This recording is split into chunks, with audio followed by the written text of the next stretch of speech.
40 বছর একদিন বয়স থেকে আল্লাহর নবী সাল্লাল্লাহু আলাইহি ওয়াসাল্লাম শিরকের বিরুদ্ধে অবিরাম সংগ্রাম চালিয়ে যাচ্ছেন এবং গেছেন কোন পর্যন্ত? মৃত্যুর আগ পর্যন্ত শিরকের বিরুদ্ধে আল্লাহর রাসূল লড়াই করেছেন। সুবহানাল্লাহ।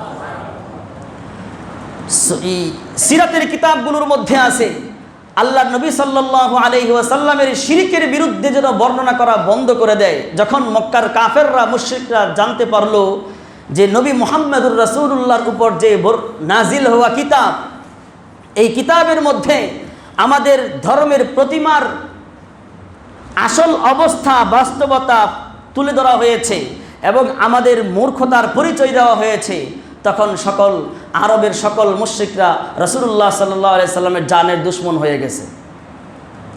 এই কথা বর্তমানেও অনেকে বলতে চায় যে মুসলমানের ওয়াইজিন বক্তারা কোনোদিন আমাদের ধর্মের বিরুদ্ধে বলতে পারবে না। এই আওয়াজটা হুবাহু মক্কার কাফেরদের ছিল। এই আওয়াজটা হুবাহু কি ছিল? মক্কার কাফেরদের, মুশরিকদের ছিল। তারা বলছিল যে নবী মুহাম্মদুর রাসূলুল্লাহ আমাদের প্রতিমাদের বিরুদ্ধে বলে, আমাদের ধর্মের বিরুদ্ধে বলে, না মুহাম্মদের এই অধিকার নাই আমাদের ধর্মের বিরুদ্ধে, আমাদের প্রতিমাদের বিরুদ্ধে বলতে পারে সে। সবাই মিলে গেছে। তৎকালীন সময়ে মক্কার সবচেয়ে বড় লিডার ছিলেন আবু তালেব, নবীজির চাচা। আবু তালেবকে একদল গিয়ে বলল যে আপনার ভাতিজা আমাদের প্রতিমাদের বিরুদ্ধে বলে, আমাদের ধর্মের কুৎসা রটনা করে, আপনি আপনার ভাতিজাকে থামান। যদি থামাইতে না পারেন আমাদের হাতে তুলে দেন, আমাদের হাতে তুলে দেন, ব্যবস্থা আমরা নিব। অন্যথায় 3 নাম্বার বলছি, যদি আপনি আপনার ভাতিজাকে না থামান অথবা আমাদের হাতে না দিয়ে দেন, তাহলে আমরা আপনাদের সাথে যুদ্ধ ততক্ষণ করব যতক্ষণ পর্যন্ত 2 দলের এক দল পরাজিত না হবে। আল্লাহ নবীর চাচা সন্তোষজনক উত্তর দিয়ে তাদেরকে বিদায় করলেন। নবী সাল্লাল্লাহু আলাইহি ওয়াসাল্লাম আবু তালেবের বাড়িতে দাওয়াত দিয়ে দাওয়াতি কাজ করে আসছেন। আবু তালেব ডাক দিয়া বলেন, বেটা, ও বেটা মুহাম্মদ সাল্লাল্লাহু আলাইহি ওয়াসাল্লাম, তুমি মুশরিকদের প্রতিমাদের বিরুদ্ধে কথা বলো, তুমি অন্য ধর্মের বিরুদ্ধে কথা বলো, এইগুলো না বললে কি তোমার হয় না? আল্লাহ নবী সাল্লাল্লাহু আলাইহি ওয়াসাল্লাম বললেন, চাচা শোনেন, মুশরিকদের বিরুদ্ধে কথা বলা তো আমি ছাড়া সম্ভব নাই।